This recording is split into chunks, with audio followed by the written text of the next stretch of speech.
In this video, we're working on the CBX, and things get out of hand quick.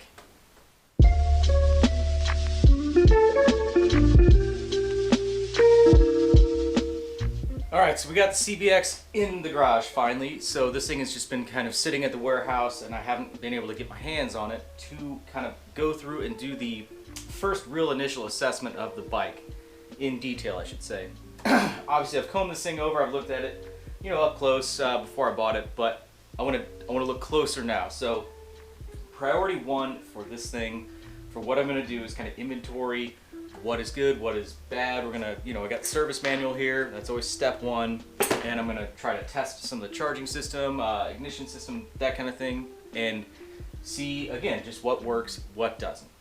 And then making a list of, like, let's say parts to restore, parts to have blasted, different parts to replace. I already have some of that info written down, but, pulling all of the body work off this thing and start looking, as far as I can underneath the skin. So I want to also, I'm going to pull a couple float bowls on the carbs. I'll pull one of the hats, just check the slides. And then I'm going to put a wrench on the engine and we'll just rotate it over.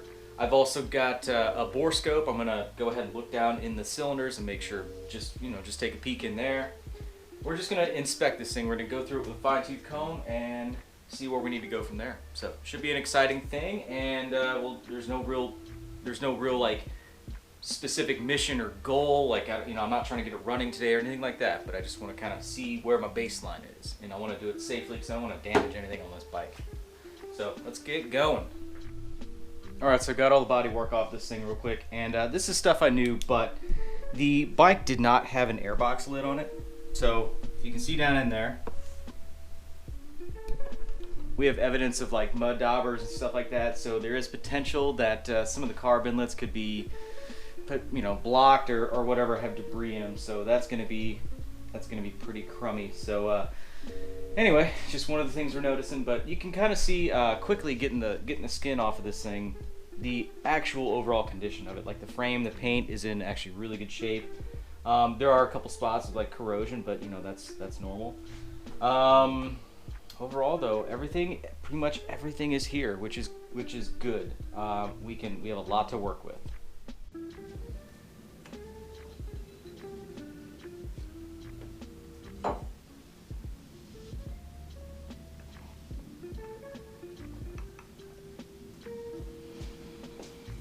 Well, that's going to be a little bit of a hang up. So the fact that the slide does not want to just easily come up like that means that the needle is like corroded, or it's like stuck to the emulsion tube somehow, so probably varnished fuel. So that's not a good sign. Oh, okay, got that one. Yeah, just a little varnish right there.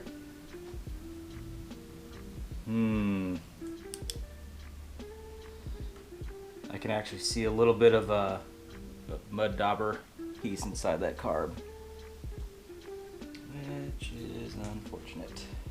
Luckily, throttle blades are closed, so they can only get so far, so nothing's going to get in the engine, but still crappy.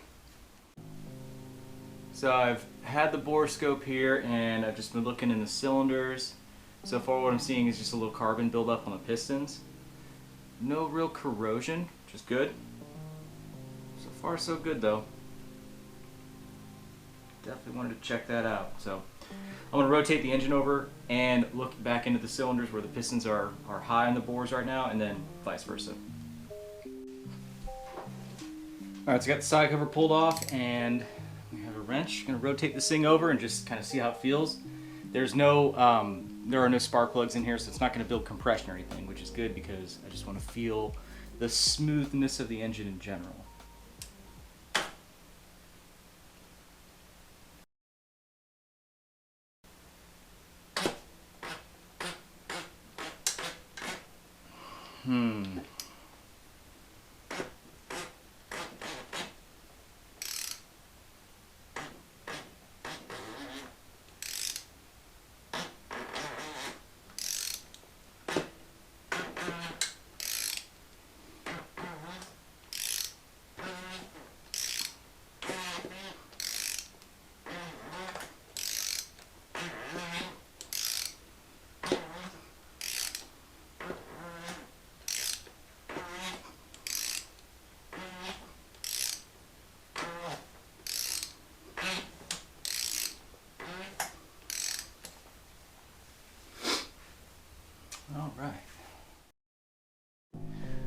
Alright, so I'm going to go ahead and pull the valve cover. To do that, I just supported the bottom of the engine. Not that it had to have it, but I need to take these brackets off, pop the valve cover off, and we'll just see what's going on in there. Make sure everything's good to go.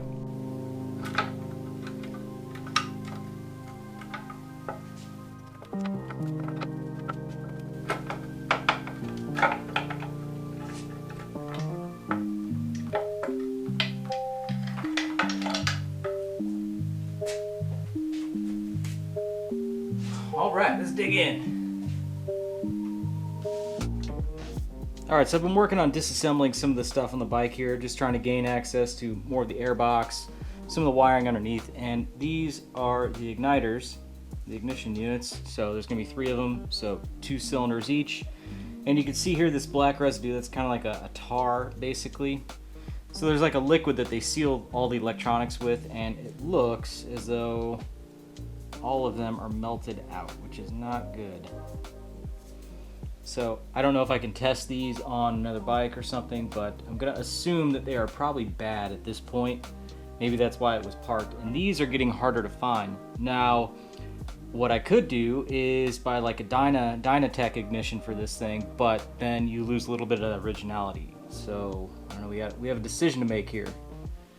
But we will note that. We'll test it if we can, but otherwise I'm going to assume that these are bad. Alright, so exciting news, not exciting news. You saw I had the valve cover off. We're rotating everything. I'm putting oil on top of the valves. I'm putting oil on the cam. I'm putting oil everywhere I can up top. And rotating it by hand, you know, everything seemed fine. It was just getting smoother and smoother and smoother. Put the valve cover back on, and I was just rotating a little bit more, and then all of a sudden it just goes, just stops, and not forward, not back. And I can look down the bores here, and I'm not seeing any valves, like let's say contacting the piston or anything like that. So I'll look again with the bore scope, but I'm thinking, I wonder if one of the lifter buckets is actually stuck in the head, and maybe the cam's trying to push it down, and it's not able to right now. So valve cover is going to come right back off and see what we're looking at here. I'm not sure if the timing chain felt a little tight, which would be strange if the tensioner, if somebody like misadjusted that or something. But I don't know. There's reasons I know will it run videos are very popular, and I'm just hesitant to do those sometimes. Like there's certain projects, you know, it's like, sure, let's just throw some starting fluid at it and just crank it and make sure it fires, you know, just see if it fires. Like I've done that, you know. There's certain projects that I'm more confident in, but I'm glad we didn't do that with this, because that could have been catastrophic. So being that we're just rotating it slowly by hand, you know, we're not going to induce any real damage to anything, so I'm just going to be as careful as we can, but kind of scary.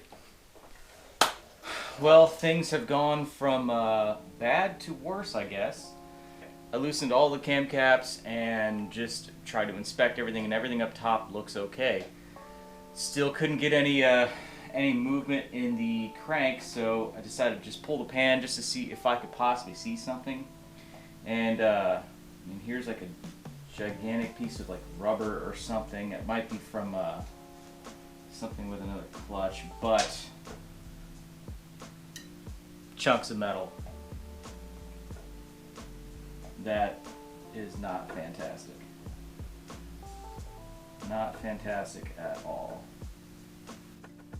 So something is broken.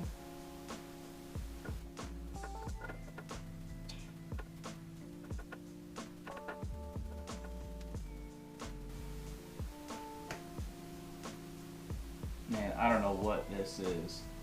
I don't like it. It's not a bearing. Can't quite tell if it's part of a piston or what. What on earth? Just my luck. Found the deal, had to jump on it. And then of course, due to other people not seeing the bike before they comment, everybody, you know, people are like, oh, it's too cheap, too cheap. Yep. Too cheap. Sad face. This turned into a full-blown restoration. If I'm gonna have to rebuild the engine, then everything is getting touched on this bike. Not excited to do so, but just to be safe and then have the utmost quality with this thing, it would just make sense to go ahead. We'll do a full teardown rebuild and then probably end up, you know, like powder coating the chassis or powder coating the frame, and like we'll go deep on this. You know, obviously it's not what I really wanted to do, but this is the situation we're in. We're gonna make the best of it, and we're still gonna bring this old girl back to life. So, yeah. As of now, being that this is all kind of developing as we speak, who knows on timeline and whatnot. It's just I'm just gonna be working as hard as I can on this thing throughout the winter. Hopefully in the spring, maybe this thing could be up and going. As of now, I'm just gonna keep tearing this thing apart, get the motor out today, and then just go from there. So yeah, satin pants. Ooh.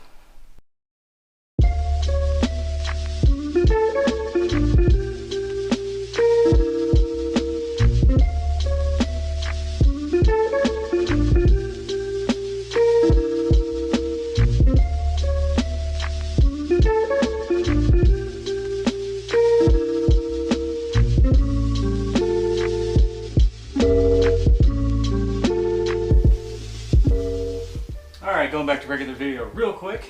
Have this thing loose. It's just kind of balanced right now, and all I have to do is undo the throttle cables, and then I will end up having to undo the oil cooler lines and then just run those through, connect it back. But overall, not too terrible to do by yourself.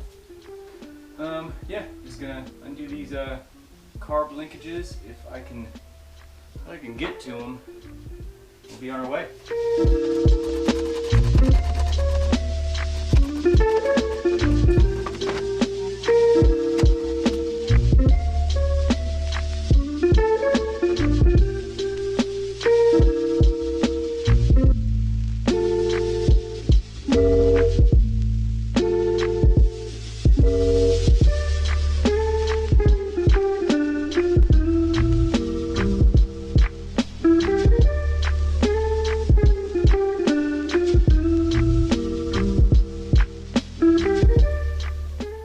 To quote Ron Burgundy, that escalated quickly.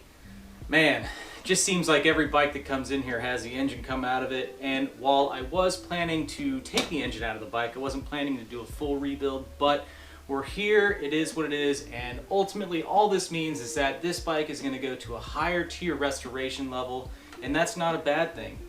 So in the last couple days, I did make this two-piece engine stand, and what this is going to do is allow disassembly and reassembly of this engine to go much easier, and just be mobile. If you guys are unfamiliar with my working space, this is a really small shop, so everything has to move. And I do plan to add like a secondary brace to the top of the engine. That way I can flip the upper case over or onto the back here, and that'll allow removing the crank and all that stuff like that. So this is just temporary. I do plan to modify it. Knowing that we're going to go through the engine and go through every system on the bike already, we know that at the end result everything is going to be done right, and it's going to be mechanically, electrically, aesthetically sound, and we're going to be where we need to be.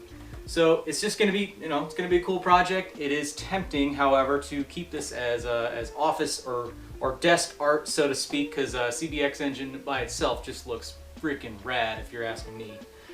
If you haven't seen it already, right here I'm going to link the video where I bought the bike, and you can see more there. Check out some other stuff on the channel if you haven't already, and if you would, subscribe, follow me on social media. I'd really appreciate it. And yeah, hope you guys enjoyed this video, and I hope to see you in the next one. Thanks for watching.